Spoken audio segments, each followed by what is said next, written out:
Hi, and welcome to the Little Bite of Everything podcast.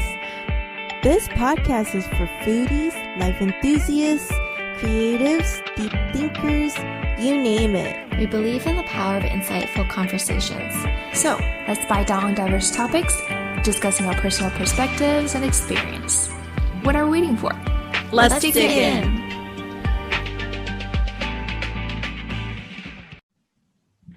Hi, have you eaten yet? Welcome back to A Little Bite of Everything. We are your host, Maribel, April, Cindy, Carol. Guys, it's already May. Can you believe it? To celebrate the month of May, we'll be talking about the Asian American Pacific Islander community. So our first question that we want to ask our lovely, lovely host is, what is it like to be an Asian American or Asian in the Western world? Who wants to kick it off? Carol? Sure. So for me, I guess kind of assimilated, but also not assimilated based on the traditions of our family. So growing up, so our parents migrated over here, and so they brought over a lot of their traditions, and we pretty much lived very sheltered. So with that, all the teachings and knowledges were very close to what you would get for traditional Chinese culture, like I guess gatherings during New Year's and like all the traditional stuff that go like ceremonies and whatever that is. And a lot of what's the thing that we believe in? It's like not a myth, but superstitions and stuff like that. And so growing up, typically, I thought that was normal. So I always went to school and I thought that was normal. But my way of thinking, it's a little bit different from other people. But growing up as Asian American, I feel like there are some things that I didn't notice, particularly until now, looking back. Then I was like, oh, okay, maybe that was something rude said to me, but I didn't understand it. And then, or certain things that people did to me or said to me or things like that. I was just like, oh, okay, I didn't understand it. It didn't click as something as a racist comment or bullying. And so I didn't bother with anything, but also, that's pretty much kind of how I grew up thinking until now. And then you're looking at all the news and everything. So growing up Asian American, I guess when I was younger, I was pretty confused because like what Carol said, our family did migrate from Asia. They actually came from Vietnam, but they're Chinese. And they brought a lot of the traditional cultures with them. And because we are first generation Americans, we did grow up with a lot of the traditional Chinese beliefs.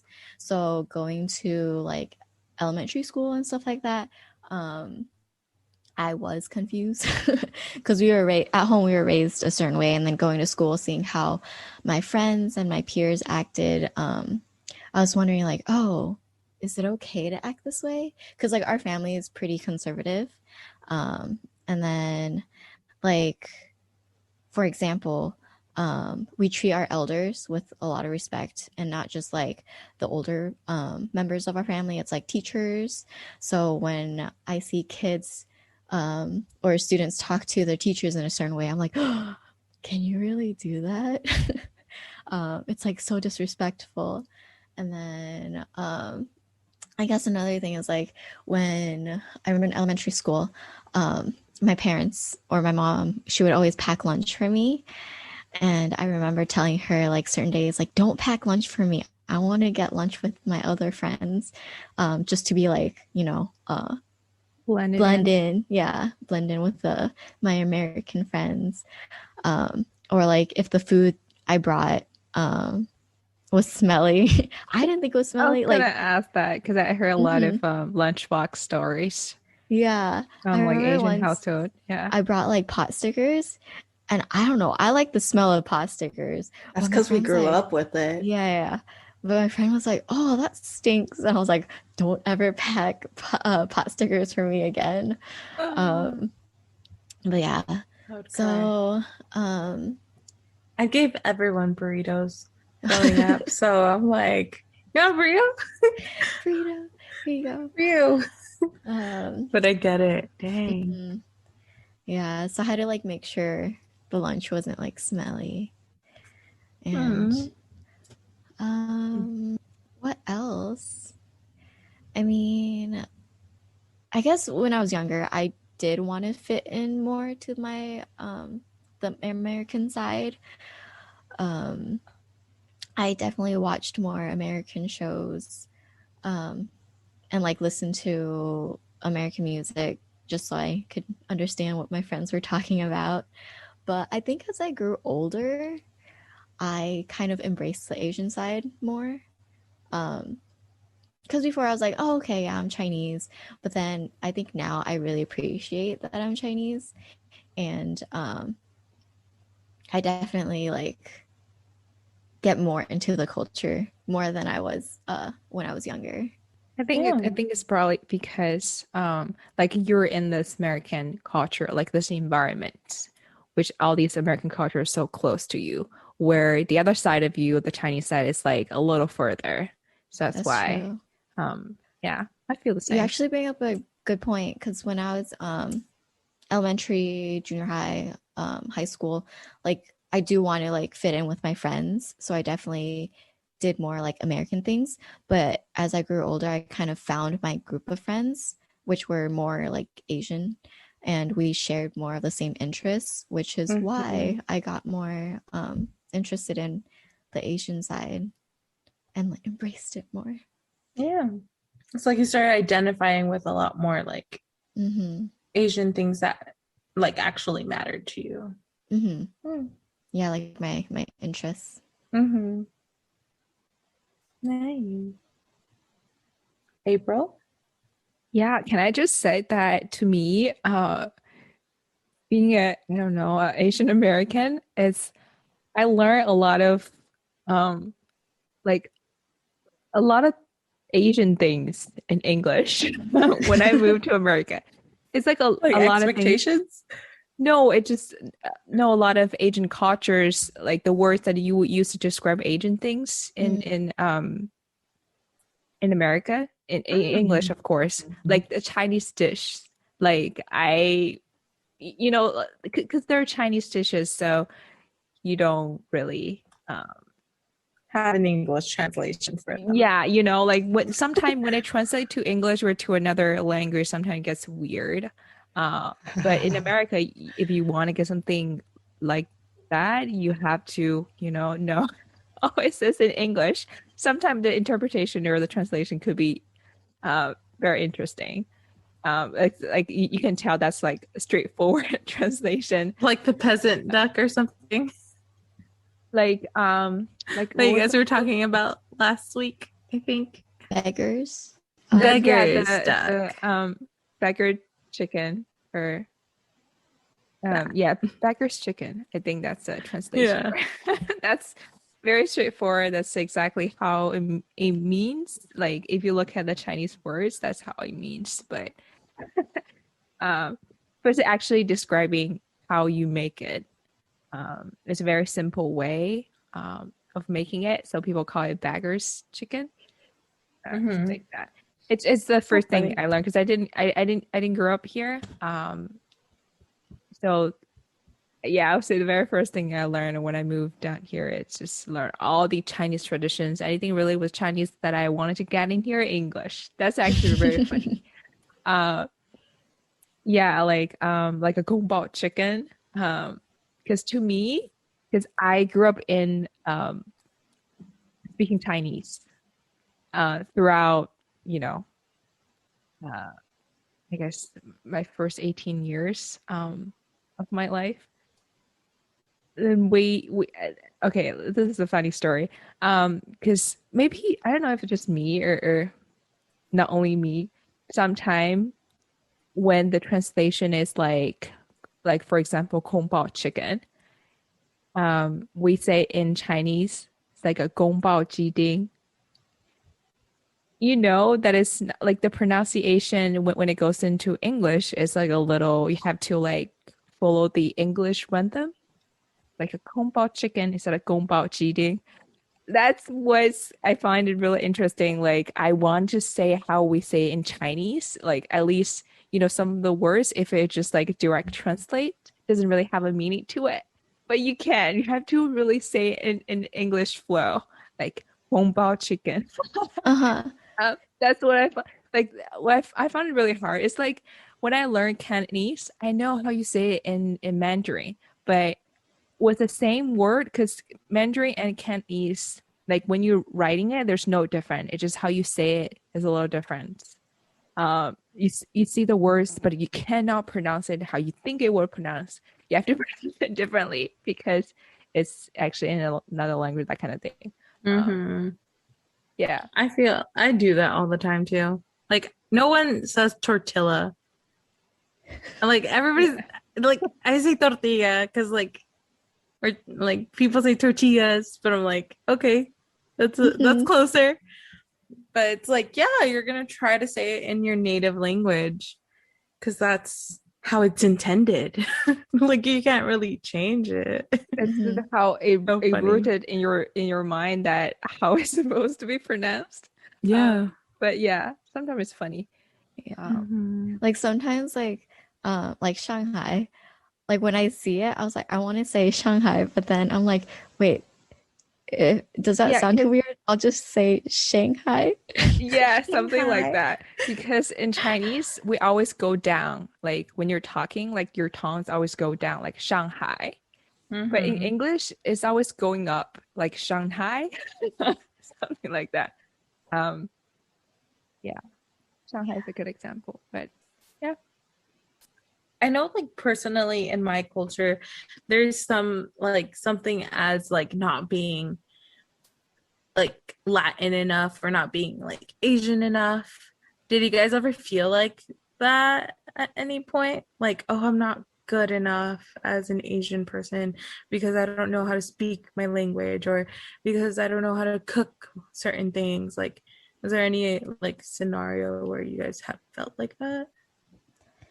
I think definitely like not being able to speak fluently in like Mandarin, because like even though we could speak semi-fluently in Fujian, Mandarin is like the main language that people communicate with. So I mean, we did go to Chinese school for it, but it was still like, oh, you can't really speak it, Mm-hmm. and like you're looked down upon. But like now that I think about it, I'm like, I can understand 3 dialects of Chinese. I think that's good enough. That's good. definitely. More than other people. But still definitely trying to improve it though. Mm-hmm.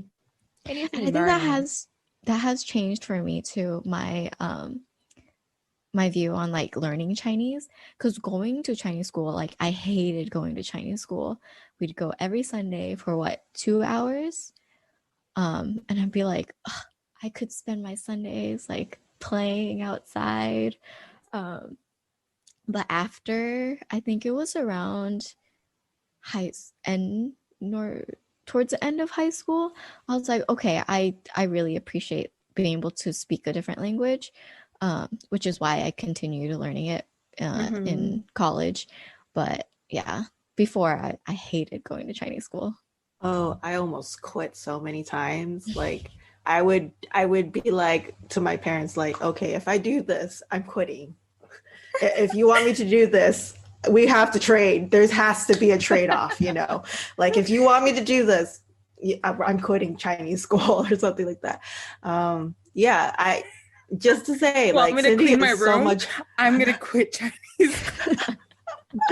I don't think I it can was just that. imagine you. You want me to eat my carrots? I'm gonna quit Chinese school. Anything I could do. I was trying really hard to like get out of this. Why? Because okay, think about it. Like we have school 5 days a week, Monday through Friday. I spend Saturday doing Chinese school homework. So that's another day of school because I'm wrestling with my parents and everyone else. Aunts and uncles Shedding are like tears. shedding This is why tears you and stuff. use Google Translate And for yeah. homework.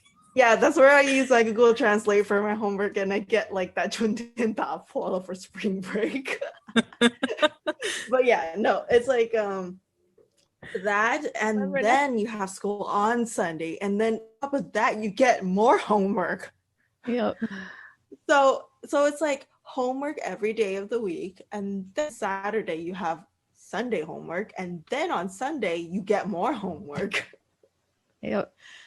So it was like every day homework, and you're just like, and also because our family is very conservative, like for me, I was not allowed to go to birthday parties. I was not allowed to go to sleepovers. That's a heck no. It was just I feel like in some sense, like there's some people that could just be like some families too, because my family was very conservative in that way too. But I know I have cousins that were allowed to come over for a month and their parents wouldn't mind, you know? So it's like, I wonder if it's situation based, but like if you say, because I know you guys have very similar backgrounds. well, Cindy got to go to birthday parties. Like the first time I ever got to go to She birthday resents parties. you, Sydney. Well. She's like, I wish. Well, okay, so to be honest, like it was my mom taking care of Carol and her sister. So like they were the trial. You know, like how you have a first kid and you're like you're more protective of them, and then as you have more kids, you're all like whatever. So yeah, so she had Carol's sister and then Carol, and then it was like me and my other cousin. So she was more like lenient with us. So we got to go to parties, and then my brother, she was like the most lenient with him. So sorry. Yeah, that's so unfair. He didn't get to do anything that was like typically what you would say, like, oh, you see in like the movies where kids get to go to friends' birthday parties and everything, and you get to go celebrate, and you're just like, oh, I really want to try that. But then the whole thing comes along where what do you buy your friends gifts? You know, like what type of gift are you to give that's appropriate, you know? For me, it's like, oh, maybe like a notepad or something, pen and note, but it might not be enough for an actual like gift. You know what I'm talking about, right? Kind of when you're trying to give something and then you can tell that they don't like it. Yeah, kids don't hide it. They just show it on their face. Yeah. So it's like you're like so excited to finally go to like a first birthday party, and then the gift that you like prepare yourself, and you're like, oh, they might like this one, they might like this, but you know you have a budget. And when they open it, they're like, oh. Oh. Yeah. Like, yeah, some kids so are that's why I not don't really grateful. go to birthday parties anymore, you know? So Yeah, sometime I don't know if the same situation here, but I think when I was little, like sometime if you don't go to your friend's birthday, then they'll probably won't invite you the next time. Like yeah. they just kind of, you know, you're not same like in the group, like same group of people with them in school anymore if you don't really attend their event, things like that. It kind of somewhat get isolated in a way. Because yeah, I mean, that's kind of happened. So I understand that point where it's like, oh, you can't make this one, or no, I can't because I'm not allowed to. Okay, next time comes around, nope, no invite. Yeah. So there's some time now I don't know, try to think back. Sometime like I don't know, maybe it just I don't know, some people that they would think that you're not fighting with your parents and that you're not cool. Something like that. Like you're friends with your parents? Ew, like that. Yeah, or I'm like like, I love my parents. My parents are especially great. when you're like around the age, maybe like a junior high, that period of time where like you try to find Rebel. everything Uh-huh. and disagree everything your parents said to use things like that. And yeah, I get Yeah, what was it? Ages what to what is obeying. Ages what to what is rebelling. it. Yeah. Yeah. Um, oh, kiss world is complicated. Yeah.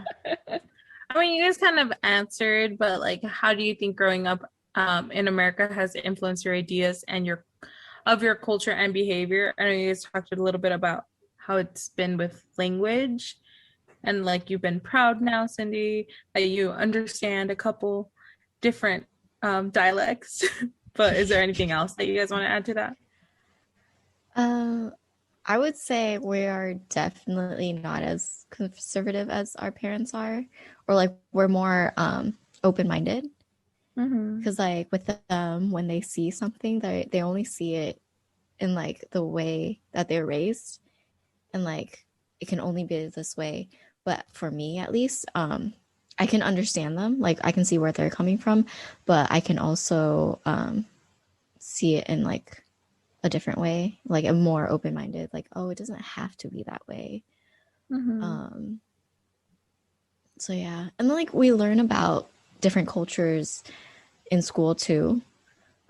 So we're more, I guess, worldly. Yeah. Makes sense. Well, worldly, I would only expect worldly. I don't know. It could be two ways in my opinion, like worldly as in through text or textbooks or visual from videos, or are you talking about actual travel and experience the culture to get that experience? I mean, Because each thing has its own limitation to how much you can yeah. experience. I mean, And with the because internet, though, it's just made it for our generations to be so much more educated, like, Mm-hmm. I don't know, well read on, yeah, the worldly, on everything. So it's like so hard for people that, like, this is all they know to understand where or view, like, what you understand and what you know. So, yeah, I feel like there's a divide either way with regardless. It's just the older generation. well, there's that too, but also because like the way that they are watching news and stuff, they watch only the Asian channel. So they don't watch much of any other channel. So news is spoken from a view. So it's not quite the same as understanding like both side of the event or something like that, if that makes sense. Mm-hmm. Okay. I guess another thing is like, I guess for behavior, because growing up in like America, everyone's more, oh, how do you say it? Straightforward, Straightforward, outspoken. frank. Assertive. Yeah. Whereas like, I feel like Asians are more like, oh, we don't speak our mind. Mm-hmm. So like sometimes Do more, if, talk less. Like yeah, we passive like, versus. yeah, Oh, very passive very aggressive, passive. guys. Yeah. Very passive. But like I remember like sometimes if like my mom goes out to like school events, or if I like bring friends home and then my friends act a certain way, they'd be like, oh, like why are they acting like that? It's so like disrespectful and stuff like that. And I was like, no, it's not. It's just how they are. It's how they grew up. Very different than how we are. So sometimes like when we because we are American, we grew up in America, we have those kind of behaviors too. So we can get into kind of like fights with our parents saying like Oh. this is okay, it's okay to act this way. But yeah, I guess that's what I was going for. Alright. I guess we can. Oh, I can pose the next question. has this impacted how you feel about yourself as an Asian individual?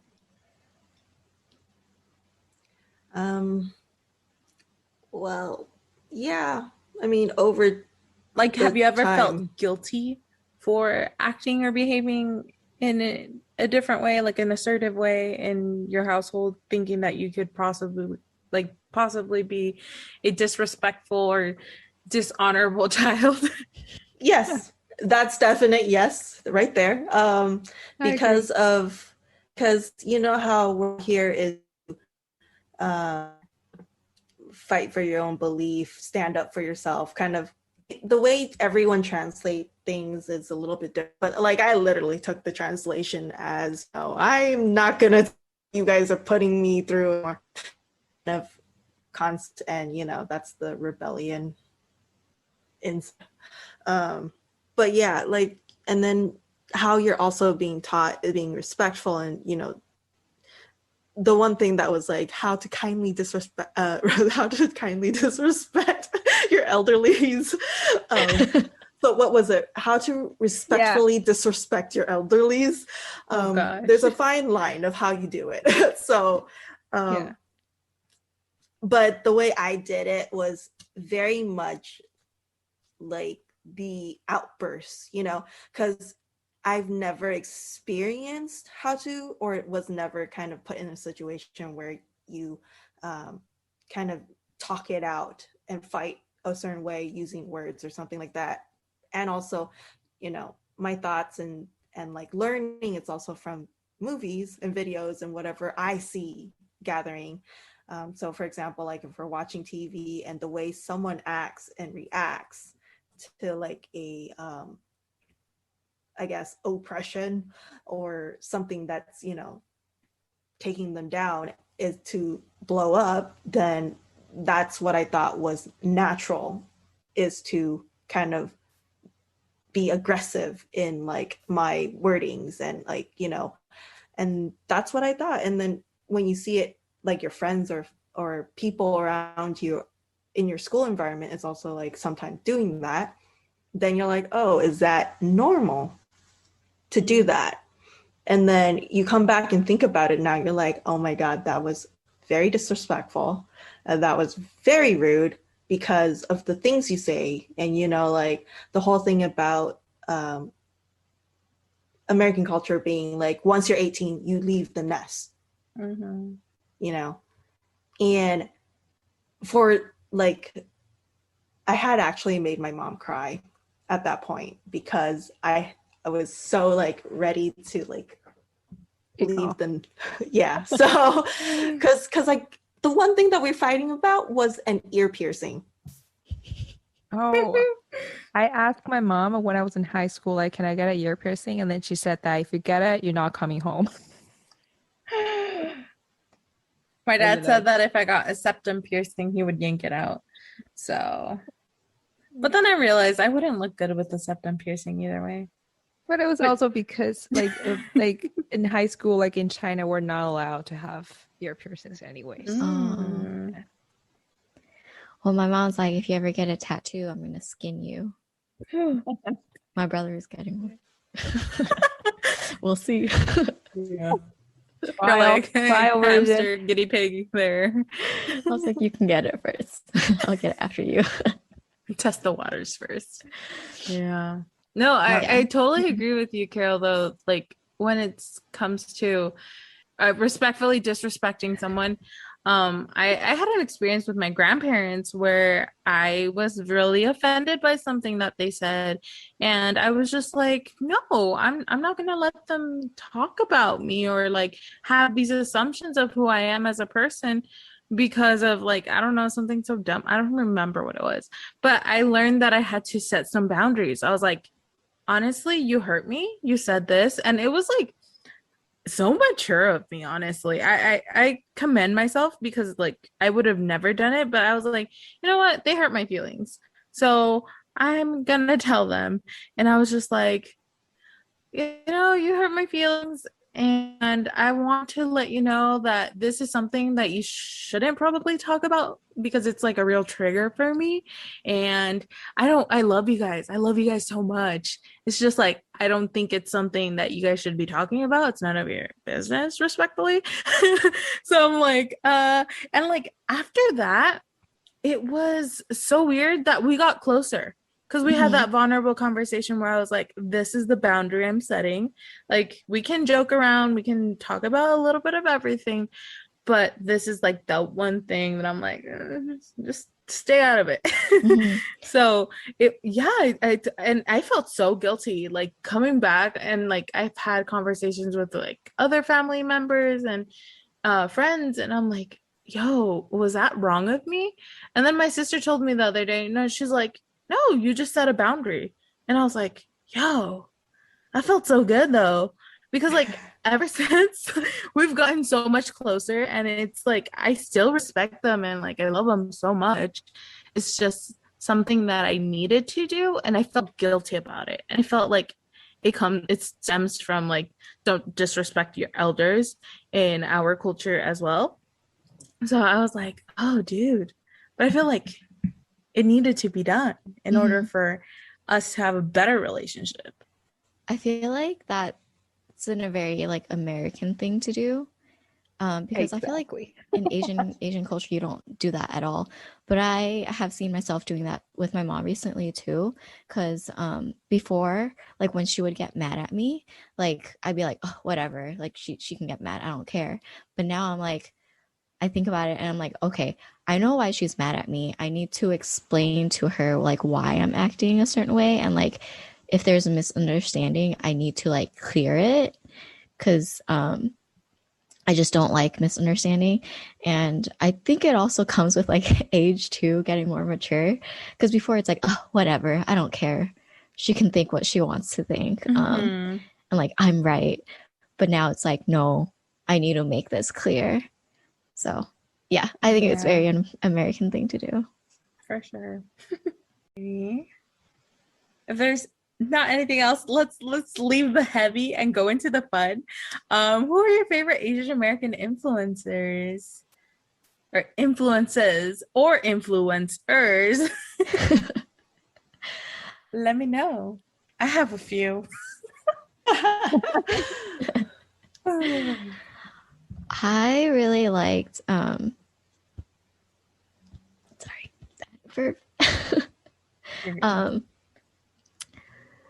the Asian American YouTubers, like the Wong Fu Productions, Phil, and who else were there? The Fung Brothers. I just love watching them so much. And like the Asian American comedians, they're just so funny. Yeah. But I think my ultimate favorite movie would be Crazy Rich Asian. Oh my god, there's so many things in that movie that literally brought back memories. Yes, Candace Wu, Asian American. She's so cool. She was I liked her in Fresh Off the Boat. I watched a few episodes of that. Yeah. What about you, Carol? Well, if it was an actual like movie, then same with Cindy, that movie. Love some of the quotes that they dished out. It was great. What was that one quote? Let me find it. What was that one quote?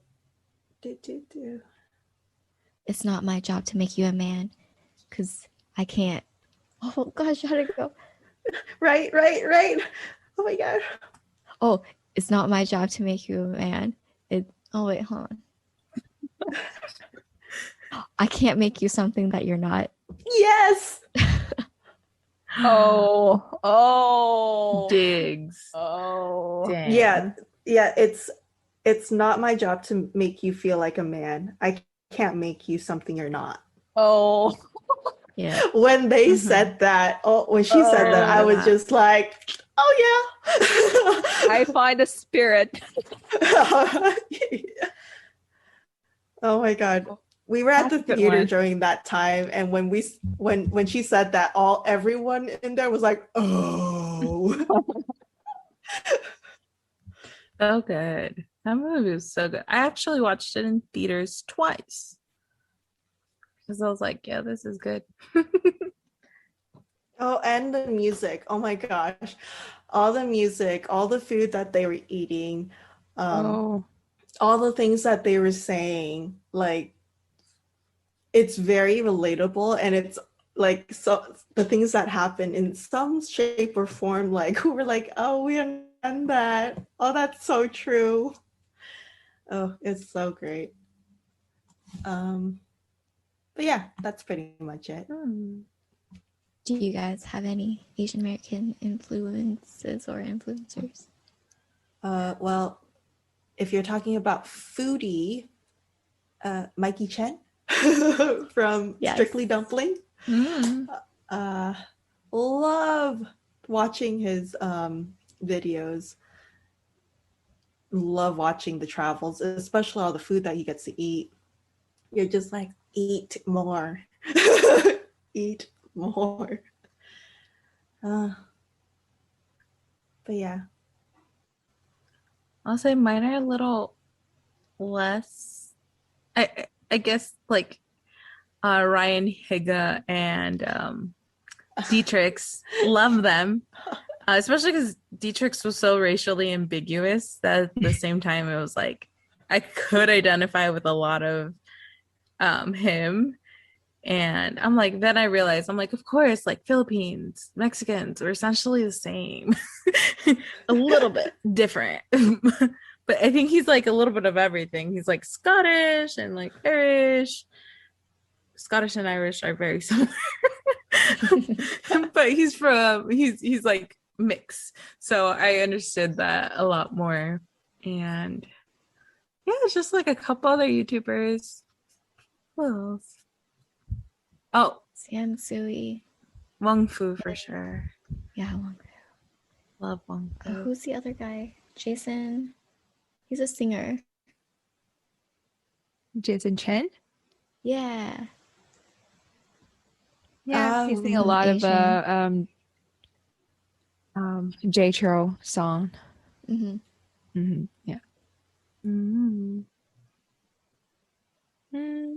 To me, I feel like think... one for me. Oh, sorry. Oh, a big one for no, me go ahead.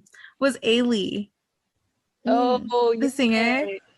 I always thought she was so cool, so badass. I was like, because like I kind of was young when she first started her K-pop journey, I guess. So I got to see her like grow up and become like the woman that she is in the industry, and I was like, yo, she's so powerful, she's so cool. Like I love her personality too. So yeah. Same with Tiffany. True. There's so many Asian I love American. Jessica too. Like back then, I think, yeah, because back then when the internet wasn't so popular of like spreading out the like K-pops, they were like the legends back then, and now they've been like very mature and try to like be themselves. Oh yeah, or like Jay from 2PM. Then he left 2PM and then he started Jay Park. Yeah, Jay Park. Ugh. I actually just got to know today, like not today, but like a couple of days ago, that he is actually part of 2PM, because I did not know. Or I know, maybe it's not. I did not know. I did not recognize, I guess, because they're so young. They look very and to be fair, he was only with them for a bit, and he looks so different now.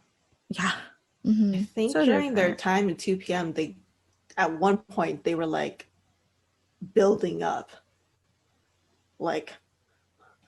Yeah, they were booking up. They were known to have chocolate abs. I know that for sure because I grew up on 2PM. I honestly, I thought 2PM only has two people. So I'm sorry, but there was 2PM and 2AM. But 2AM also had multiple. It had like 4 people. I know it was like because we heard of Victoria a lot back then, and so from her, I got to Victoria, know Nikun. Niquin Yeah, from Nikun. 2 p.m. Then that was actually the only one that I know from 2 p.m. For some reason that I thought 2 p.m. only had two people. Because I watched the We Got Married season with 2 p.m. Mm. in Victoria, and everybody was like, "Oh my gosh, there's so much drama behind that season," because he was dating Tiffany at the time, and she was dating oh, that guy from TVXQ. Oh my god, Changmin Oh, or the Tiffany? Oh, other they one? they both were dating when they're in that Yeah. TV show. Tiffany, What's Ooh. Hero, Changmin, Mickey, so Changmin was dating Victoria. the Mm. youngest, was dating Victoria, Yes. the one who screams. Changmin, yes, Changmin. Kayan. Yes, it's Oh, just okay, Yes. okay. Changmin. Okay. Yes. From which And group? from TVXQ. TVXQ, and then she is from FFX. FX. Yeah, FFX. Yeah, FX. Yeah. And yeah, Girls' Generation Tiffany was dating Nikun. 2 p.m. Oh, I didn't know that Wow. story. Yeah, there's so much drama, and they're like, oh, if you look here, like they're being so I mean, awkward and blah blah blah. I think because I had a friend really obsessed with. They were really popular back then, like at 20, like 2000s around that time. Early, Yeah, yeah. early 2000s, like Yeah, 2008 or and then they something. were saying that there are a lot of dramas between those two people, Victoria and Niquin, um, back then. Anyways, like regardless of they both were dating someone else outside I of that know, TV show. because they were cute together. Like, there's no denying Yeah, that. I heard there's something, like Niquin's fans didn't like Victoria a lot. They're like bullying her, something like that. I remember maybe Yeah, fans were not that. so obsessed with Nikun. I'm Hmm. like, I mean, I get it. He was special. He's cute. He was Thai. He's different. But nowadays, I'm like, Kun, do you still have fans? All the Kun haters come attack me. We should make that as a highlight. Just kidding, not bashing me, Kun. Me, Kun, you're great. Yeah. I But think it's all so the funny. Yeah. All those yeah. influences. Yeah, I was gonna say, I think all the Asian Americans, especially the ones, I think everyone, especially the ones that are working in Hollywood, in the movie industries, are influencing because movies, all those like media's or filming industry are the ones that has the most power, I would say, to influence people. Mm-hmm. And those Asian Americans that are working in that fields are the ones that I guess are the most empowered people to help all the Asian Americans or like try to spread the knowledge and the culture, try to like acknowledge people that don't know about Asian American too much, a lot, or Mm-hmm. like they are the most, I guess, yeah, empowered and having the advantage of doing that, and they're doing that. Mm-hmm. Like all those people that we've mentioned in the industry, pretty much, yeah, YouTubers, all Yeah. the film stars, Daniel Wu, um, uh, yeah, everyone. What's the guy's name? The Korean. Oh my God. That the one that spoke on the very important call. Oh my God. Sorry about all my Eric Nam. poor wordings. He's a Korean guy. Eric Nam. No. The Asian. Yeah, Eric Nam is Asian American too. Uh, no. No. Uh, Justin Chen. no. Chong. Oh, He's wait. like a very similar type as Daniel Wu. Uh, he speak about Asian American the hate crimes a couple of days ago at a very important conference among America. Yeah. I remember like Steven Yeun. I think he's pretty active. I have no Oh, idea. Daniel Kim? Is that no? Daniel? Sounds familiar. Yeah, Daniel Kim. Daniel Kim, right? Yeah, those two Daniels are really, I think, yeah, they're really cool, and they've put a lot of efforts into Mm-hmm. Asian American fights in America. So, That's kind of yeah, cool. Like they have a platform and they use it Mhm. for Yeah, that. exactly. So that's what I think. Yeah, I feel like,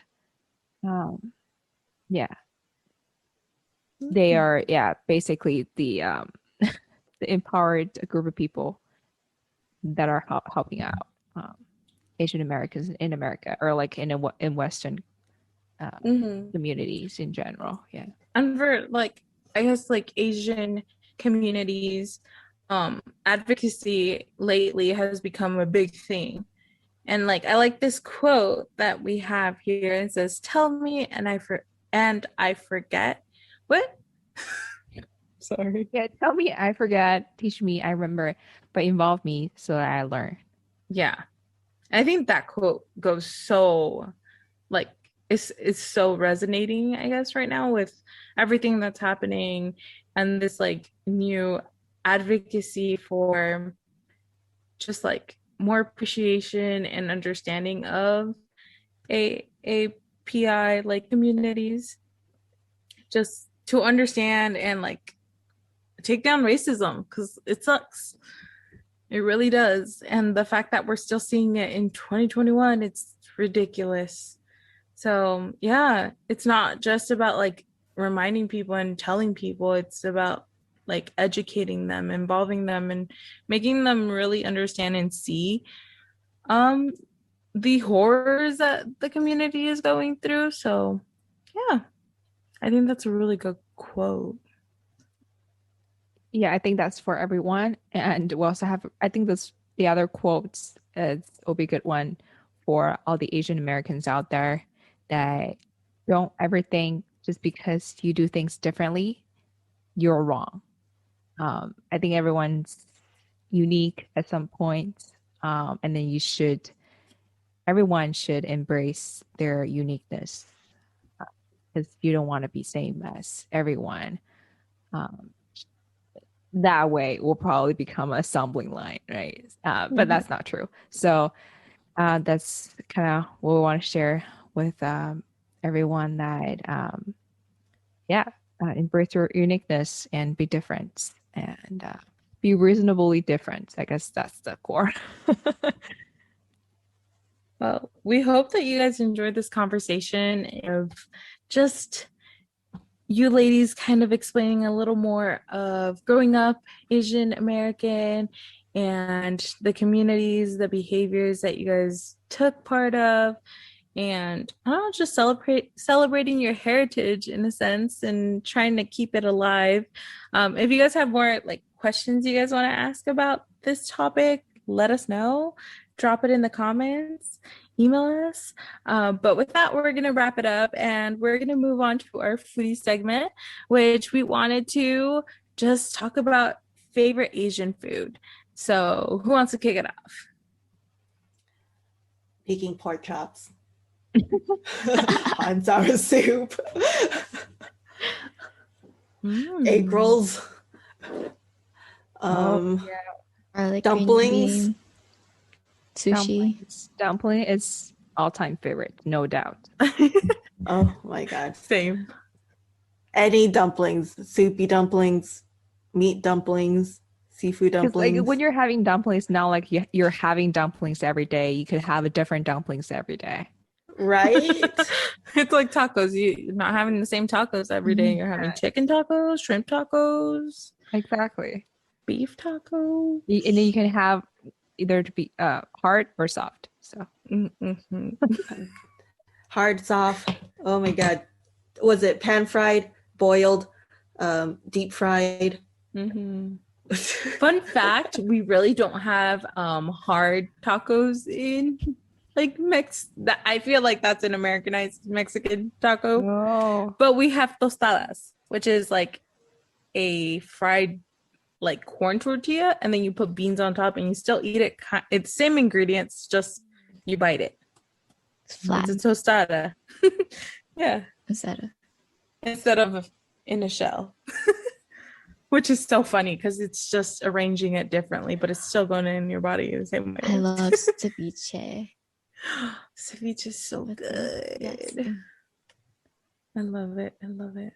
So Oh my God, don't make me drool now. I love egg rolls though. Like egg rolls, a good egg roll, dumplings. Honestly, anything that's fried, amazing. I love green beans too. I think you said green beans, right, Cindy? Mm-hmm. Garlic Yeah. green bean. Yes. Korean fried So chicken. Korean fried chicken. No. So good. Oh my God, yes. I've become a fan of like so much Asian food. And it's so because like I love poke, like poke bowls, and my family does not until I brought home like after work. I was like, I'm craving something fresh, but something like filling. So I was like, I'm gonna go get some poke. So I got a poke bowl, and I was like, yo, you have to try this. You have to. And I gave it to my sister and my dad, and they're like, wait, why is this so delicious? I'm like, don't tell me that you've been telling me that you don't like poke because you've never had it, like a good poke. So I was just like, you know what, from this point forward, I'm going to introduce you to different foods so you can like them, and then we can have them more together. But I'm like, because they had never had like raw tuna or yellowtail, and I was like, what's wrong with you? But it's like hard when you live in Arizona and you really don't have good sushi, I guess, readily available. So I was like, when we go to Ensenada or like somewhere really coastal, I'm like, you guys have to try it there. So I'm like, yeah, I'm introducing them to food because I want to eat it more often. H Mart has pretty good sashimi. Oh, really? Mm-hmm. Mm-hmm. Yeah. That's to try delicious. My dad was like, we're gonna have sushi tonight. I was like, okay. Thinking like, because whenever my mom makes sushi, she makes kimbap. So I'm like, okay, we're gonna have kimbap. And then I go out and it's like actual sashimi. I was like, oh, yes, this is sushi. Mm-hmm. Oh, yummy. I must try it then. Yeah. But yeah, I love all Asian food, honestly. Mm-hmm. I still haven't tried Thai food. Sorry, Nikun. Thai food is Start so again. Oh my gosh. I love Indian curry, and in their masala, it's so good. Tikka masala. But it Mhm. has curry powder and it has turmeric. And that's gonna dye my rubber bands. Yeah, but yeah, probably wait then. But yeah, I've had it several times, and then I had friends from my master program that just one day that she made a chicken masala. Oh my God, that was very good. It's a different kind of type of spicy. It's not like when Mhm. you're eating it, although it's spicy, but you don't really feel anything. But afterward, I just feel like my entire stomach was like burning the entire afternoon after I had it. It was good. It was very good. So I had a lot. That's why I was burning. Mm-hmm. But yeah, it was very good. Yeah, Yeah. I will find a good recipe so I can replicate. at home. Yeah. Yeah. Ask her for it. Yeah. I'll probably do it. Yeah. Well, that wraps up our show for today. If you haven't already, make sure to follow us on Spotify. And if you're listening to us on Apple Podcasts, please make sure to leave us a 5-star review. Don't forget to follow us on Instagram at alboe.pod. We will be posting this recording on YouTube, so leave us a comment there. All right. Have a delicious day. Bye. Bye.